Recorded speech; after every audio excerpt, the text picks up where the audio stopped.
साथियों, आप सभी का इस प्लेटफ़ॉर्म पर स्वागत है। यहाँ पर हम लोग घटनाचक्र पूर्वावलोकन का जो इतिहास वाली पूर्वावलोकन है, उसको यहाँ पर कंप्लीट कर रहे हैं और इस वीडियो में हम लोग जो है मौर्योत्तर काल से संबंधित जो भी प्रश्न पूछे गए हैं, उन प्रश्नों को इस वीडियो में पूरी व्याख्या के साथ देखेंगे। चूँकि ये आपके आगामी सभी परीक्षाओं के लिए काफ़ी महत्वपूर्ण है क्योंकि प्रश्नों का रिपीटेशन हमेशा होता रहा है।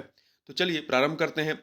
पहला प्रश्न है कि निम्नलिखित में से किस हिंद यवन शासक ने शीशे के सिक्के जारी किए थे? तो ये जो है आपका स्टेटो द्वितीय ने किसने जारी किए थे? तो स्टेटो द्वितीय ने शीशे के सिक्के जारी किए थे। इस हिंद यवन शासक का शासन जो है 25 ईसा पूर्व से 10 ईस्वी तक माना जाता है। आगे बढ़ते हैं।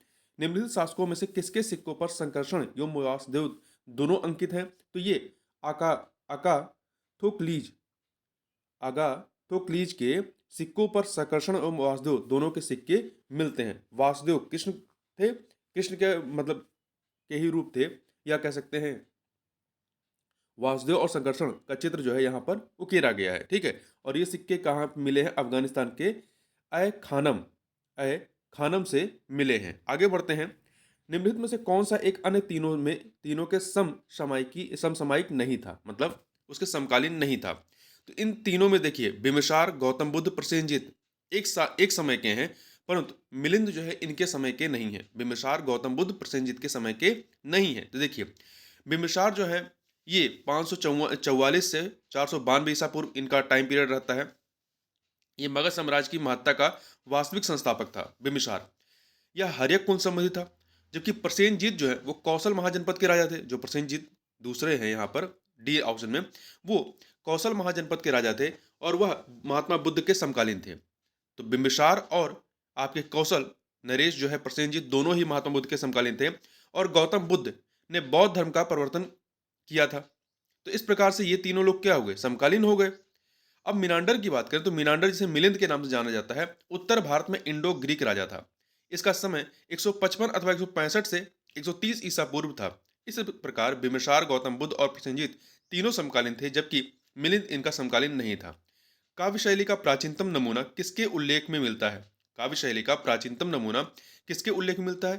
तो यह जो है काठियावाड़ के रुद्रदामन रुद्रदामन के जो अभिलेख हैं, काठियावाड़ के रुद्रदामन के जो जूनागढ़ अभिलेख हैं, इस जूनागढ़ अभिलेख में मिलते हैं। ठीक है, देखिए रुद्रदामन का जूनागढ़ अभिलेख गुजरात में गिरनार पर्वत पर प्राप्त होता है। ब्राह्मी लिपि में उत्कीर्ण संस्कृत भाषा का यह अभिलेख अब तक प्राप्त संस्कृत अभिलेखों में सबसे प्राचीन है, सर्वाधिक प्राचीन है गिरनार जो जूनागढ़ का अभिलेख है। ठीक है, इस अभिलेख में संस्कृत काव्य शैली का प्राचीनतम नमूना प्राप्त होता है। आगे बढ़ते हैं। किस अभिलेख में रुद्रदामन प्रथम की विभिन्न उपलब्धियां वर्णित हैं? तो रुद्रदामन के जूनागढ़ अभिलेख रुद्रदामन के जूनागढ़ अभिलेख जो कि गिरनार गिरनार में स्थित हैं, इस पर रुद्रदामन की विभिन्न उपलब्धियों का वर्णन है। जो यह जूनागढ़ अभिलेख है, यह जिस शिला पर उत्कीर्ण है उसी पर अशोक के 14 प्रज्ञापनों की एक प्रति तथा स्कंदगुप्त के 2 लेख भी खुदे हुए हैं। यह विशुद्ध संस्कृत भाषा तथा ब्राह्मी लिपि में लिखा गया है। इसमें रुद्रदामन की वंशावली, विजयों, शासन, व्यक्तित्व आदि पर सुंदर प्रकाश डाला गया है। आगे बढ़ते हैं। बिना बेगार के किसने सुदर्शन झील का जीर्णोद्धार कराया? बिना बेगार के किसने सुदर्शन झील का जीर्णोद्धार करवाया था? तो रुद्रदामन प्रथम ने। किसने कराया था? रुद्रदामन प्रथम ने कराया था। अब थोड़ा सा सुदर्शन झील के बारे में यहाँ बात करते हैं। देखिए जूनागढ़ अभिलेख से पता चलता है कि रुद्रदामन ने गिरनार के निकट सुदर्शन झील की मरम्मत बिना बेगार लिए कराई थी, जो कि मौर्य वंश के शासक चंद्रगुप्त मौर्य के आदेश पर बनवाई गई थी। तो इस जो आपका सुदर्शन झील है, इससे संबंधित राजाओं की यदि बात करेंगे तो चंद्रगुप्त मौर्य ने बनाया था। फिर अशोक का संबंध इससे है, आपका रुद्रामन का संबंध है, स्कंदगुप्त का इससे संबंध है। ठीक है, कांदर्म कांदर्मक क्षत्रपों ने निम्नलिखित में से किस धातु में अति दुर्लभ सिक्के प्रचलित किए थे? तो देखिए अति दुर्लभ मतलब सबसे कम सिक्के प्रचलित किए थे। तो इन्होंने देखिए जो कार्दमक वंशीय शासक हैं, इनकी मुद्राओं को 2 बड़े वर्गों में विभाजित किया जाता है। प्रथम वर्ग के अंतर्गत उन रजत मुद्राओं को रखा जाता है जो चांदी के थे, जो छहरात वंशी रजत मुद्राओं की निरंतरता का आभास कराते हैं। द्वितीय वर्ग के अंतर्गत प्रोटीन निर्मित सिक्कों को रखा जाता है। कार्दमक शासक चस्टन ने रजत और ताम्र दोनों धातुओं की मुद्रा चलाई। प्रश्न में अति दुर्लभ सिक्कों के बारे में पूछा गया है। इसका सही उत्तर ताम्र है। ताम्र की जो सिक्के थे वो बहुत कम चलाए गए थे, क्योंकि कार्दमक वंशियों ने ताम्र की बहुत कम मुद्रा चलाई थी। इन्होंने चांदी की भी चलाए थे, तांबे की भी चलाए थे, परंतु तांबे के बहुत कम चलाए थे, तो इसलिए यहाँ पर आपका ताम्र हो जाएगा। प्रोटीन के सिक्के भी चलाते हैं। आगे बढ़ते हैं। दो सूचियां दी गई हैं, इन्हें हमें सुमेलित करना है। देखिए, ठीक है, तो यहाँ पर सुमेलन में सीधे आते हैं। देखिए, डिमेट्रियस जो है आपका, डिमेट्रियस, या यहाँ मिलान कर लीजिए, डिमेट्रियस आपका किस वंश का रहा है? तो डिमेट्रियस आपका हिंद यूनानी रहा है। हिंद यूनानी, 3 से मिलाइए। रुद्रदामन जो है, रुद्रदामन शक था, 4 से मिलाइए। गोंडो फर्निज, गोंडो फर्निज पहलो था। और बिम कटफिशस, बिम कटफिशस ये आपका कुषाण था, तो 2 से मिला दीजिए। तो 3 4 1 2 सी ऑप्शन हो जाएगा। फिर से देख लीजिए, डिमेट्रियस हिंद यूनानी था, रुद्रदामन शक था, गोंडो फर्निज पहलो था, बिम किटफिशस जो है था वो कुषाण था। उत्तरी तथा उत्तरी पश्चिमी भारत में सर्वाधिक संख्या में तांबे के सिक्कों को जारी किया था। किसने जारी किया था? तो यह जो है कुषाणों ने। उत्तरी तथा उत्तर पश्चिमी भारत में सर्वाधिक तांबे के सिक्के कुषाणों ने जारी किए थे।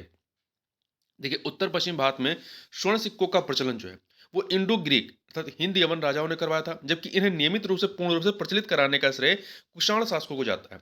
कुषाण शासकों ने स्वर्ण एवं ताम्र दोनों ही प्रकार के सिक्कों, कुषाण शासकों ने स्वर्ण एवं ताम्र दोनों ही प्रकार के सिक्कों को व्यापक पैमाने पर प्रचलित किया था। आगे बढ़ते हैं। प्राचीन भारत में निम्न में से किस एक ने नियमित रूप से सोने के सिक्के चलाए? प्राचीन भारत में निम्न में से किस एक ने नियमित रूप से सोने के सिक्के चलाए थे? तो कुषाणों ने। किसने? कुषाणों ने जो है नियमित रूप से सोने के सिक्के चलाए थे। ऐसा तो सबसे पहली बार किसने प्रारंभ किया था? हिंद यवनों ने प्रारंभ कराया था, परंतु इन्हें नियमित और पूर्ण रूप से प्रचलित कराने का श्रेय कुषाणों को जाता है। बुद्ध का किसके सिक्कों पर अंकन मिलता है? तो बुद्ध का अंकन जो है आपका किसके सिक्कों पर मिलता है? तो कनिष्क के सिक्कों पर। किसके सिक्कों पर? कनिष्क के सिक्कों पर मिलता है। आगे बात करते हैं, निम्नलिखित में से किस शासक को सर्वप्रथम सोने के सिक्के जारी करने का श्रेय दिया जाता है? तो कुषाण शासकों में बिम कटफिशस ने सर्वप्रथम सोने के सिक्के जारी किए थे, तो बी ऑप्शन। निम्नलिखित में से किसने भारत में स्वर्ण सिक्कों का प्रचलन नियमित ढंग से कराया था? तो कनिष्क ने कराया था। देखिए, कुषाण वंशीय बिम कटफिशस, जो कि कनिष्क प्रथम का पिता भी था, ने भारत में स्वर्ण सिक्कों का प्रचलन नियमित उपयोग के लिए किया, जबकि कुजुल कटफिशस ने तांबे के सिक्के प्रचलित कराए थे। तो यहाँ पर कनिष्क नहीं, बिम कटफिशस ने जो आपका कह सकते हैं नियमित उपयोग के लिए प्रचलन कराया था, वो बिम कटफिशस ने कराया था, जबकि तांबे के सिक्कों का कुजल कटफिशस ने कराया था। कुजल कटफिशस पहले है, फिर बिम कटफिशस बाद का है। ठीक है, आगे चलते हैं। क्वेश्चन नंबर 14 देखते हैं। इनमें से किसने सर्वप्रथम व्यापक पैमाने पर स्वर्ण मुद्रा का प्रचलन किया? तो व्यापक पैमाने पर, जैसा कि हमने पहले देखा, बिम कटफिशस ने स्वर्ण मुद्रा का प्रचलन कराया था। कुषाण शासकों द्वारा व्यापक पैमाने पर स्वर्ण मुद्रा का प्रचलन प्रारंभ करना भारतीय उपमहाद्वीप में उनका सबसे महत्वपूर्ण योगदान था। कुषाण शासक बिम कटफिशस को स्वर्ण मुद्राओं का प्रचलन का श्रेय दिया जाता है। योद्धेय शासकों पर किस देवता का अंकन मिलता है? तो योद्धेय शासकों के सिक्कों पर कार्तिकेय का अंकन मिलता है। योद्धाओं का प्रमाण पुराण, अष्टाध्यायी, बृहद संहिता इत्यादि ग्रंथों से प्राप्त होता है। इनका साम्राज्य दक्षिण पूर्वी पंजाब तथा राजस्थान के बीच में था, जो योद्धेय वंश थे। इनके सिक्कों पर कार्तिकेय का अंकन मिलता है। कनिष्क के सारनाथ बौद्ध प्रतिमा अभिलेख की तिथि क्या है? तो इसकी तिथि 81 ईस्वी सन है। 81 ईस्वी सन है। कनिष्क के सारनाथ बौद्ध अभिलेख की तिथि 81 ईस्वी सन है। यह प्रतिमा मथुरा से लाकर कनिष्क के राज्यारोहण, जो कि 78 ईस्वी सन में होती है, के तीसरे वर्ष सारनाथ में स्थापित की गई थी। अगला है, कुषाण शासक कनिष्क का राज्याभिषेक किस सन में हुआ था?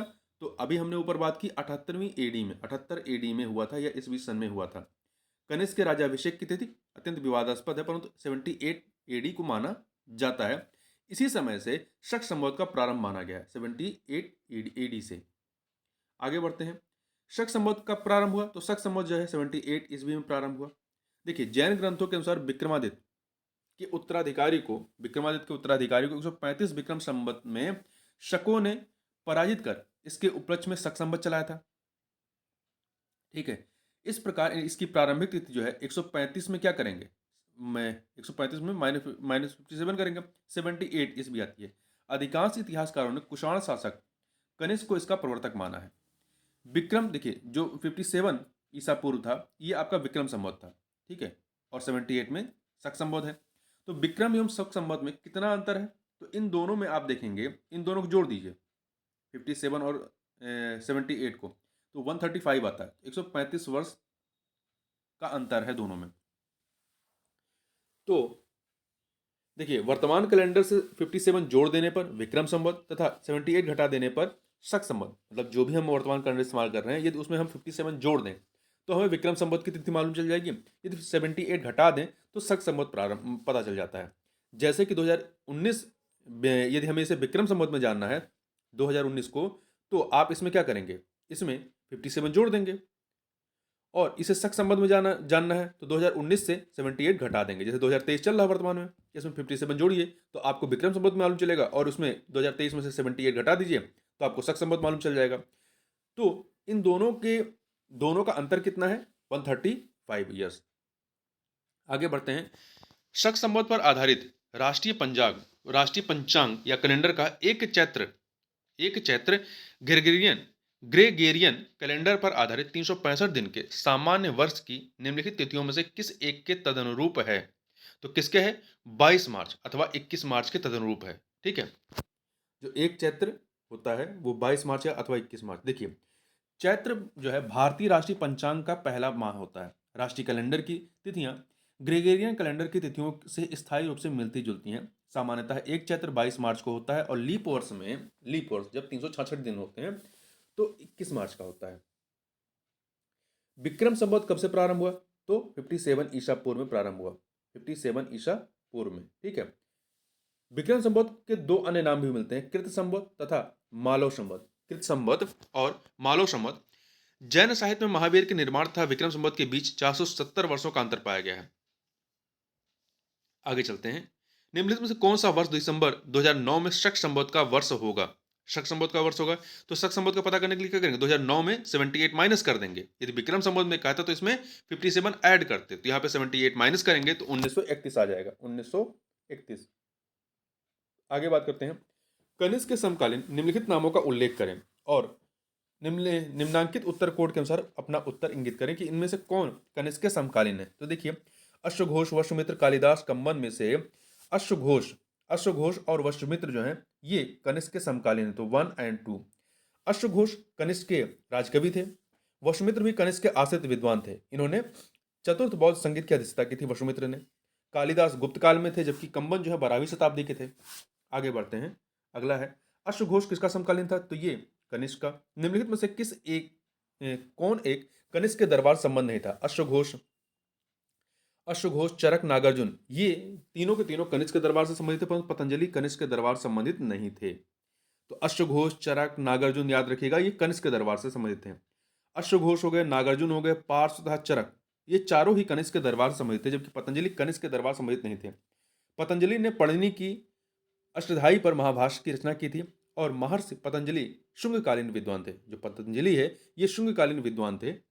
निम्नलिखित में से कौन कनिष्क प्रथम के दरबार में नहीं गया था? तो देखिए, अश्वघोष, पार्श्व, वसुमित्र थे, परंतु विशाखदत्त नहीं थे, विशाखदत्त नहीं गए थे। निम्नलिखित नगरों में से किसका उल्लेख कनिष्क के रवतक अभिलेख में नहीं है? रवतक अभिलेख, तो देखिए इसमें कौशाम्बी, पाटलिपुत्र, चंपा का उल्लेख है। कनिष्क के रवतक अभिलेख में कौशाम्बी, चंपा, पाटलिपुत्र का उल्लेख मिलता है, परंतु श्रावस्ती का उल्लेख नहीं मिलता है। रवतक अभिलेख के बारे में बात करें तो यह अफगानिस्तान में शुर्क कोटल के निकट रवतक नामक स्थान से वर्ष 1993 में प्राप्त हुआ था। ये यूनानी लिपि तथा बैक्ट्रियन भाषा में लिखे गए। ये कुषाण वंश के शासक कनिष्क से संबंधित है। इस अभिलेख में 4 शहरों के नाम है, ध्यान रखिए, चारों के नाम याद रखिएगा। साकेत है, कौशाम्बी है, पाटलिपुत्र है, चंपा है।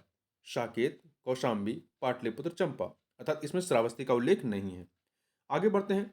इनमें से किस आयुर्वेदाचार्य ने तक्षशिला विश्वविद्यालय में शिक्षा प्राप्त की थी? किस आयुर्वेदाचार्य ने तक्षशिला विश्वविद्यालय में शिक्षा प्राप्त की थी? सुश्रुत, वाग्भट, चरक और जीवक में। तो इसमें देखिए, चरक और जीवक दोनों ने ही तक्षशिला विश्वविद्यालय में शिक्षा प्राप्त की थी। तो यहाँ पे सी और डी दोनों होना चाहिए, सी और डी। ठीक है, देखिए, वर्तमान पाकिस्तान के रावलपिंडी जिले में स्थित तक्षशिला प्राचीन समय में गांधार राज्य की राजधानी थी। तक्षशिला की इतिहास में प्रसिद्धि का कारण उसका ख्याति प्राप्त शिक्षा केंद्र होना था। यहाँ अध्ययन के लिए दूर दूर के विद्यार्थी आते थे। जिनमें राजा तथा सामान्य जन दोनों ही सम्मिलित थे। कोसल के राजा प्रसेनजित, बिंबिसार का राजवह जीवक, कनिष्क का राजवह चरक, बौद्ध विद्वान वसुबंधु, चाणक्य आदि ने यहीं से शिक्षा प्राप्त की थी। किसने किसने? कौशल के राजा प्रसेनजीत ने, बिंबिसार का राजवह जीवक, कनिष्क का राजवह चरक, ठीक है, बौद्ध विद्वान वसुबंधु, चाणक्य आदि ने यहीं से शिक्षा प्राप्त की थी। बौद्ध साहित्य से पता चलता है कि यह वैद्यक एवं धनुर्विद्या की शिक्षा के लिए विश्व में प्रसिद्ध था। तो इस प्रकार से चरक और जीवक जो है यहां से संबंधित हैं। आगे बढ़ते हैं। अगला प्रश्न है कि पुष्यमित्र शुंग द्वारा 2 अश्वमेध यज्ञ किए जाने के बारे में जानकारी किस अभिलेख से मिलती है? तो ये अयोध्या जो अभिलेख है या अयोध्या लेख है यहां से मिलती है। पुष्यमित्र शुंग अंतिम मौर्य शासक बृहद्रथ का सेनापति था। इसने 184 ईसा पूर्व में बृहद्रथ की हत्या कर शुंग वंश की स्थापना की थी। इसने 184 ईसा पूर्व में बृहद्रथ की हत्या कर शुंग वंश की स्थापना की थी। अयोध्या लेख से ज्ञात होता है कि उसने 2 अश्वमेध यज्ञ किए थे। आगे बढ़ते हैं। शुंग वंश के बाद किस वंश ने भारत पर राज किया था? तो शुंग वंश के बाद जो है कण्वा या कंडौ वंश ने शासन किया था। शुंग वंश का अंतिम राजा देवभूत अपने अमात्य वासुदेव के षड्यंत्रों द्वारा मार डाला गया। वासुदेव ने जिस नवीन राजवंश की नींव डाली थी उसे कंडौ या कंड्यायन नाम से जाना जाता है। शुंगों के समान यह वंश भी क्या था? कंडौ वंश ब्राह्मण वंश था। निम्नलिखित में से कौन सा शासक वर्ण व्यवस्था का रक्षक कहा जाता है? निम्नलिखित में से कौन सा शासक वर्ण व्यवस्था का रक्षक कहा जाता है? तो गौतमी पुत्र सातकर्णी ये वर्ण व्यवस्था का रक्षक कहा जाता है। देखिए, सातवाहन शासक गौतमी पुत्र सातकर्णी ने कहा कि उसने विच्छिन्न होते चतुर्वर्ण अर्थात 4 वर्णों वाली व्यवस्था को फिर से स्थापित किया और वर्ण संकर वर्णों और जातियों के सम्मिश्रण को रोका। इसी कारण इसे वर्ण व्यवस्था का रक्षक कहा जाता है। आगे बात करते हैं। मौर्यों के बाद दक्षिण भारत में सबसे प्रभावशाली राज्य कौन सा था? तो मौर्यों के बाद यहां पर सबसे प्रभावशाली शातवाहन थे। ठीक है, कौन थे? शातवाहन थे। देखिए, मौर्यों के बाद दक्षिण भारत में सबसे प्रभावशाली राज्य शातवाहनों का था। पुराणों में इस वंश के संस्थापक का नाम सिंधुक, शिमुक या सिप्रक दिया गया है। ठीक है, तो सिंधुक, सिमुक या सिप्रक एक ही है जिसने कंडो वंश के राजा सुशर्मा का वध करके शातवाहन वंश की स्थापना की थी। आगे बढ़ते हैं। शिमुक निम्न वंशों में से किसका संस्थापक था? अभी हमने बात किया शातवाहन वंश का। किस चीनी जनरल ने कनिष्क को हराया था? तो देखिए, पांचाऊ ने जो है कनिष्क को हराया था। चीनी स्रोतों के अनुसार 73 ईस्वी से 94 ईस्वी के बीच चीन का प्रसिद्ध सेनापति पांचाऊ अपने हान वंशीय नरेश के आदेशों पर चीनी तुर्किस्तान की विजय के लिए प्रस्तुत हुआ। चीनी इतिहासकार युद्ध का कारण यह बताते हैं कि कुषाण शासक ने चीनी सेनापति के पास अपना एक दूत भेजकर हान राजकुमारी से विवाह की मांग की थी। पांचाओं ने प्रस्ताव ठुकरा दिया। फलतः रुष्ट कुषाण शासक ने अपने उसके राज्य पर चढ़ाई कर दी, परंतु कुषाण शासक असफल रहा। अधिकांश इतिहासकार इस कुषाण शासक की पहचान बिम कटफिसस के रूप में करते हैं। तथा यदि कनिष्क का राज्यारोहण 78 ईस्वी को मानने के बाद यह युद्ध जो है कनिष्क के समय का हो जाता है। तो इस प्रकार से ये कनिष्क के रूप में आ जाएगा। निम्न में से किस वंश के साम्राज्य की सीमाएं भारत के बाहर तक फैली हुई थी? तो देखिए, मौर्य वंशों की सीमाएं भी भारत के बाहर फैली थी और कुषाण वंशों की सीमाएं भी भारत के बाहर फैली थी। तो मौर्य और कुषाण दोनों होंगे। मौर्य और कुषाण दोनों साम्राज्यों की सीमाएं भारत के बाहर तक विस्तृत थी। शेलुकस से संधि होने के पश्चात मौर्य साम्राज्य की सीमा पश्चिम में अफगानिस्तान तक विस्तृत थी। काबुल, कंधार आदि इसके भाग थे। कुषाण वंश के साम्राज्य की सीमाएं भारतीय उपमहाद्वीप से बाहर तक फैली हुई थी। इसी प्रकार से कुषाण वंश के साम्राज्य की सीमाएं भी जिस प्रकार से मौर्य साम्राज्य की सीमाएं थी भारतीय उपमहाद्वीप से बाहर तक फैली थी। कुषाण शासक कनिष्क की सीमाएं उत्तर में चीन के तुर्फान एवं मध्य एशिया से लेकर के दक्षिण में विंध्य पर्वत तक तथा पश्चिम में उत्तरी अफगानिस्तान से लेकर के पूर्व में पूर्वी उत्तर प्रदेश जो आपका है और बिहार यहां तक विस्तृत था। आगे बात करते हैं। बाल विवाह की प्रथा आरंभ होती है कहां से? तो ये कुषाण काल से प्रारंभ होती है। बाल विवाह की प्रथा कुषाण काल से प्रारंभ होती है, अर्थात प्रथम शती ईस्वी में बाल विवाह की प्रथा प्रारंभ हो जाती है। स्त्रियों में उपनयन की समाप्ति तथा बाल विवाह के प्रचलन ने उसे समाज में अत्यंत निम्न स्थिति में ला दिया। इस युग में विवाह की आयु और कम करके 8 से लेकर के 10 वर्ष की आयु की कन्या को जो है विवाह योग्य मान लिया गया। आगे बढ़ते हैं। निम्नलिखित युगों में से कौन सा एक सही सुमेलित नहीं है? तो देखिए, हड़प्पा सही सुमेलित है, बताना है। हड़प्पा सभ्यता से चित्रित धूसर मुद्भांड नहीं मिले हैं। ठीक है। कुषाण से गांधार कला शैली, यहाँ पर दो स्वतंत्र शैलियां मिलती हैं, गांधार और मथुरा शैली। तो कुषाण से आपका गांधार कला शैली ये सुमेलित है। आगे बढ़ते हैं। कला की गांधार शैली निम्न समय में फली फूली, किसके समय में? तो ये कुषाणों के समय में फली फूली। अगला है, निम्नलिखित में से कौन सा ही सुमेलित है? राजवंश और सिक्कों की धातु सुमेलित नहीं है। कौन सा ही सुमेलित नहीं है? देखिए, कुषाणों ने जो है स्वर्ण और ताम्र सिक्के चलाए थे, सही है। गुप्त वंश के राजाओं ने जो है स्वर्ण और रजत सिक्के चलाए थे। सातवाहनों ने स्वर्ण सिक्के चलाए थे? नहीं, सातवाहनों ने स्वर्ण सिक्के नहीं चलाए थे। कलचुरी वंश ने स्वर्ण, रजत और ताम्र तीनों सिक्के चलाए थे। देखिए, कुषाणों ने सर्वाधिक शुद्ध स्वर्ण के सिक्के चलवाए थे। यदि भारत में सर्वप्रथम हिंद यवन शासकों ने स्वर्ण सिक्के चलवाए थे। स्वर्ण के अतिरिक्त कुषाणों ने ताम्र सिक्के चलवाए। गुप्त ने स्वर्ण एवं रजत के तथा कलचुरी शासकों ने स्वर्ण, रजत तथा ताम्र के सिक्के चलाए। जबकि सातवाहन शासकों ने स्वर्ण सिक्के नहीं चलाए थे। उन्होंने चांदी के, तांबे के और शीशे के सिक्के जारी किए थे। शीशे के सिक्के किसने चलाए थे? सातवाहनों ने। आगे बढ़ते हैं। दो सूचियां हैं, यहां हमें सुमेलित करना है। तो देखिए, आपका गांधार कला कुषाण से संबंधित है, 3 से मिला दिए। जूनागढ़ अभिलेख जो है, जूनागढ़ अभिलेख रुद्रदामन प्रथम से संबंधित है, तो 4 से मिलाइए। मिलिंद पन्हो मिनांडर, मिलिंद पन्हो जो आपका कह सकते हैं शास्त्रार्थ टाइप का है, ये मिनांडर संबंधित है। तक्षशिला लेख ये पत्तिक से संबंधित है, 2 से मिलाइए। 3, 4, 1, 2 आपका सी ऑप्शन हो जाएगा। फिर से यहाँ देख लीजिए, गांधार कला कुषाण संबंधित है, जूनागढ़ अभिलेख रुद्रदामन प्रथम से, मिलिंद पन्हो मिनांडर से, तक्षशिला लेख पत्तिक से। अफगानिस्तान का बामियान किस लिए प्रसिद्ध रहा है? तो यह जो है बुद्ध प्रतिमा के लिए प्रसिद्ध रहा है। अफगानिस्तान का बामियान पहाड़ियों को काटकर बनाई गई बुद्ध प्रतिमाओं के लिए प्रसिद्ध था। लेकिन अफगानिस्तान में तालिबान शासन ने इन बुद्ध प्रतिमाओं को नष्ट करवा दिया। आगे बढ़ते हैं। जो कला शैली भारतीय और यूनानी अर्थात ग्रीक आकृति का सम्मिश्रण है, जो कला शैली भारतीय और यूनानी ग्रीक आकृति का सम्मिश्रण है, उसे क्या कहते हैं? उसे गांधार कला शैली कहते हैं। गांधार कला शैली कहते हैं। भारतीय और यूनानी आकृति की सम्मिश्रण शैली गांधार शैली है। इस कला शैली के प्रमुख संरक्षक शक और कुषाण थे। इस कला का विषय मात्र बौद्ध होने के कारण इसे यूनानी बौद्ध, इंडो ग्रीक या ग्रीको रोमन भी कहा जाता है।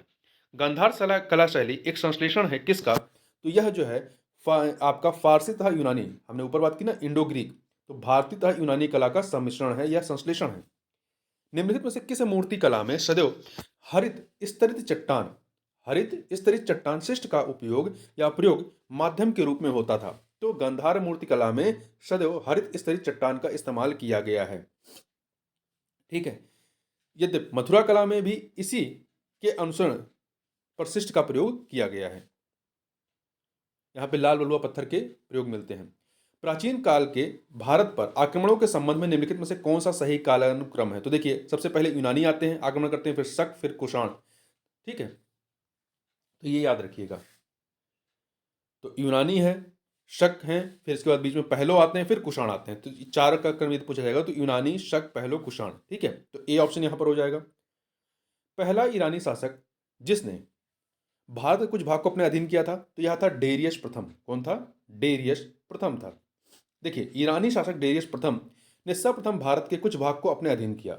हेरोडोटस के अनुसार डेरियस प्रथम के साम्राज्य में संपूर्ण सिंधु घाटी का प्रदेश शामिल था तथा पूर्व की ओर इसका विस्तार राजपुताना के रेगिस्तान तक था। पर्सी पोलिश एवं नक्शे रुस्तम के शिलालेखों के अनुसार पंजाब भी उसके साम्राज्य में शामिल था। निम्न राजवंशों में सबसे पुराना राजवंश कौन सा था? तो ये सातवाहन था। चालुक्य, पल्लव, राष्ट्रकूट, सातवाहन में सबसे पुराना सातवाहन राजवंश था। इस वंश के संस्थापक शिमुक का समय कुछ स्रोतों के अनुसार लगभग 200 ईसा पूर्व माना जाता है। कुछ स्रोतों में इसे कंडो वंश के अंतिम शासक सुशर्मा के समकालीन माना जाता है। आगे बात करते हैं। आंध्र सातवाहन राजाओं की सबसे लंबी सूची किस पुराण से मिलती है? तो यह मत्स्य पुराण से मिलती है। किससे मिलती है? मत्स्य पुराण से। ठीक है, इसमें 29 राजाओं के नाम मिलते हैं। सातवाहनों की राजधानी क्या थी? तो सातवाहनों की राजधानी अमरावती थी। सातवाहनों की वास्तविक राजधानी प्रतिष्ठान या पैठन में अवस्थित थी। पुराणों में इस राजवंश को आंध्र भृत्य या आंध्र जातीय कहा गया है। इनकी आरंभिक राजधानी अमरावती मानी जाती है। आगे बढ़ते हैं। निम्न में से कौन सा स्थान सातवाहनों की राजधानी थी? तो हमने जैसा बात किया पैठन या प्रतिष्ठान थी। आगे देखते हैं। निम्नलिखित शासकों में से किसके लिए एका ब्राह्मण प्रयुक्त हुआ है? एका ब्राह्मण जो है गौतमी पुत्र सातकर्णी के लिए प्रयुक्त हुआ है। सातवाहन शासक गौतमी पुत्र सातकर्णी को नासिक अभिलेख में एका ब्राह्मण कहा गया, जिसका तात्पर्य है अद्वितीय ब्राह्मण अथवा ब्राह्मणों का एकमात्र रक्षक। आगे बात करते हैं राजवंश और उनकी राजधानियों को सुमिलित करना है। शुंग राजवंश की राजधानी, शुंग वंश की राजधानी जो है पाटलिपुत्र थी, तो 4 से मिला दीजिए। वहीं पे सातवाहनों की राजधानी पैठन थी, 3 से मिला दीजिए। कदम वंश की राजधानी जो थी वो वनवासी थी, तो 2 से मिलाइए। चंदेलों की राजधानी महोबा थी, तो 1 से मिला दीजिए। तो 4 3 2 1 ए ऑप्शन। फिर से देख लीजिए, शुंग वंश की राजधानी पाटलिपुत्र, सातवाहनों की राजधानी पैठन या प्रतिष्ठान थी, कदम की वनवासी, चंदेलों की महोबा थी। निम्नलिखित को कालक्रमानुसार व्यवस्थित करना, ये 4 वंशों को। तो कालक्रमानुसार देखिए, इसमें सबसे पहले सातवाहन आएंगे, फिर आपके वाकटक, फिर चालुक्य, यही क्रम रहेगा। सातवाहन, वाकटक, चालुक्य, तो 1 2 3 डी ऑप्शन। ठीक है। सातवाहन साम्राज्य की स्थापना श्रीमुख ने प्रथम शताब्दी ईस्वी में की थी, ईसा पूर्व में की थी। वाकटक साम्राज्य की स्थापना तृतीय शताब्दी ईस्वी में बिंद शक्ति ने की थी, जबकि गुजरात के चालुक्य वंश की स्थापना 10वीं शताब्दी में मूलराज प्रथम ने की थी। इस प्रकार से पहले सातवाहन, फिर वाकटक, फिर चालुक्य वंश। आगे बात करते हैं कथन कांड का प्रश्न है। कथन कांड का प्रश्न है, तो देखिए कथन है कि अभिकथन है कि सातवाहन काल में संस्कृत के साथ प्राकृत व अन्य लोक भाषाओं का विकास हुआ। ये कथन आपका सही है। कारण, क्योंकि सातवाहन राजाओं ने साहित्य रचना के लिए संस्कृत एवं अन्य लोक भाषाओं को अपनाया। तो कथन कांड दोनों सही और व्याख्या भी हो रहा है, इसलिए ये ऑप्शन हो जाएगा।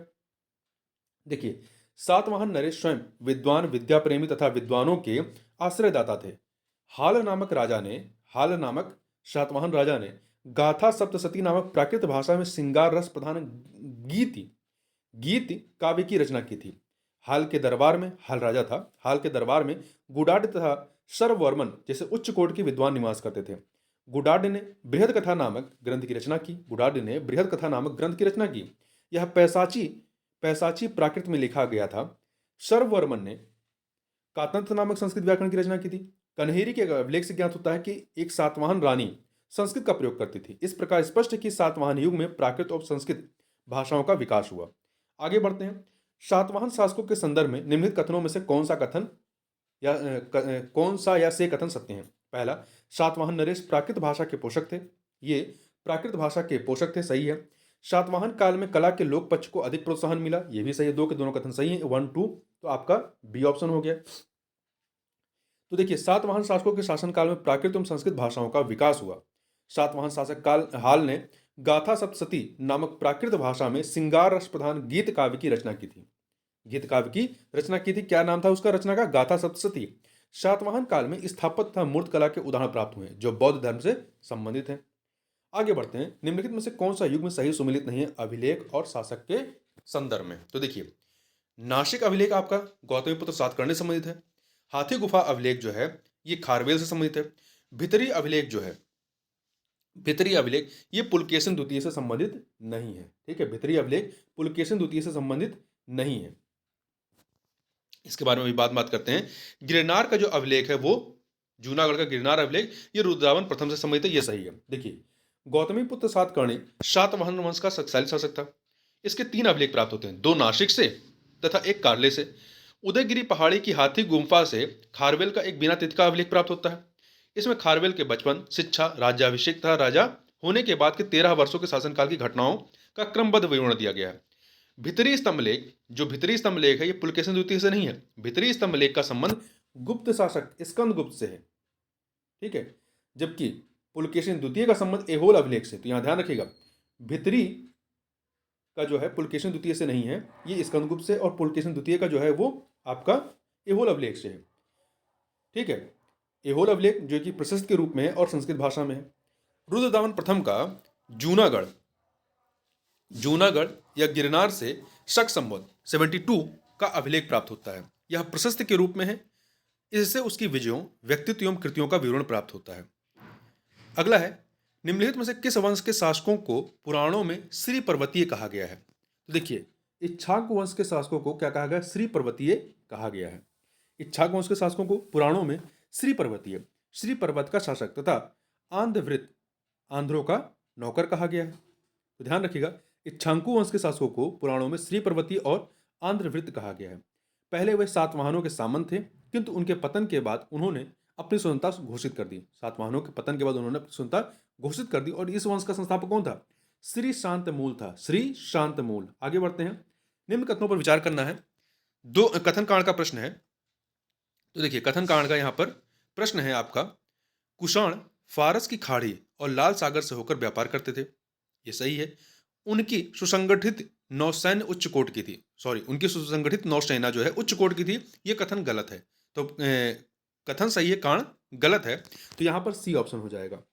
देखिए, Periplus of the Erythraean Sea, Periplus of the Erythraean Sea और अरिकामेडु में हुई खुदाई से ऐसे अनेक बंदरगाहों और व्यापारिक केंद्रों की उपस्थिति के साक्ष्य मिले हैं जिनसे यह स्पष्ट होता है कि कुषाणों का व्यापार पश्चिमी विश्व से फारस की खाड़ी और लाल सागर के जलमार्ग से होता था।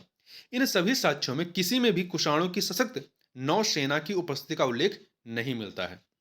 राजा खारवेल का नाम जुड़ा है किससे? तो इनका नाम जुड़ा है हाथी गुम्फा स्तंभ लेख या अभिलेख से जुड़ा हुआ है। कलिंग का चेदी वंशी शासक खारवेल प्राचीन भारतीय इतिहास के महानतम सम्राटों में से एक थे। उड़ीसा प्रांत के भुवनेश्वर से 3 मील की दूरी पर स्थित उदयगिरी पहाड़ी की हाथी गुम्फा से उनका एक बिना तिथि का अभिलेख प्राप्त हुआ है। इस अभिलेख में खारवेल का इतिहास जानने का एकमात्र स्रोत है। इसका जैन धर्म के प्रति भारी झुकाव था खारवेल का। निम्नलिखित राजाओं में कौन जैन धर्म का संरक्षक था? तो खारवेल। कलिंग नरेश खारवेल निम्न से किस वंश से संबंधित थे? तो ये आपके चेदी वंश से संबंधित थे। निम्नलिखित राजाओं में से किसका जैन धर्म के प्रति भारी झुकाव था? तो ऊपर हम लोग ने बात की खारवेल का, चेदी वंशीय खारवेल। कलिंग नरेश खारवेल का संबंध था चेदी वंश से। ठीक है, चेदी वंश से देखिए, और महामेघवाहन वंश से भी। तो ये ऑप्शन हो जाएगा। कलिंग के चेदी राजवंश का संस्थापक महामेघवाहन नामक व्यक्ति था, अतः इस वंश का नाम महामेघवाहन वंश भी पड़ गया। इस वंश का सर्वाधिक शक्तिशाली शासक खारवेल हुआ। हाथी गुम्फा का अभिलेख किस शासक के विषय में जानकारी का स्रोत है? तो खारवेल, चेदी वंशीय शासक खारवेल के बारे में। पूर्वी रोमन शासक जस्टिनियन का सर्वाधिक महत्वपूर्ण योगदान किस क्षेत्र में था? तो इनका सर्वाधिक योगदान जो है विधि के क्षेत्र में था। पूर्वी रोमन शासक जस्टिनियन को सर्वाधिक प्रसिद्धि उसके न्याय संबंधी सुधारों से मिली। जस्टिनियन रोमन कानून के संपूर्ण संशोधन के लिए उत्तरदायी था। आगे बात करते हैं। Periplus of the Erythraean Sea, Periplus of the Erythraean Sea किसने लिखी है? तो देखिए इसका कोई लेखक नहीं मिला है। पेरीप्लस ऑफ द इरिथ्रियन सी या इरिथ्रियन सी एक ग्रंथ या पुस्तक मैन्युस्क्रिप्ट है। यह रोमन मिस्र बंदरगाहों से नेविगेशन और व्यापार के अवसरों का वर्णन करता है। इसे लगभग जो है 60 ईस्वी में अलेक्जेंड्रिया के एक अनाम नाविक ने लिखा था। इसने भारत से आयात और निर्यात की जाने वाली वस्तुओं का भी उल्लेख किया है। तो इसमें से ई ऑप्शन हो जाएगा, क्योंकि इसका कोई लेखक मिलता ही नहीं है। ठीक है, तो इस प्रकार से हमने यहाँ पर मौर्योत्तर काल से संबंधित प्रश्नों को देखा। नेक्स्ट वीडियो में हम लोग गुप्त एवं गुप्तोत्तर युग से संबंधित वीडियो में जो भी प्रश्न आए हुए हैं उन प्रश्नों को कवर करेंगे। तो इस वीडियो में बस इतना ही। मिलते हैं नेक्स्ट वीडियो में, तब तक के लिए बहुत बहुत धन्यवाद।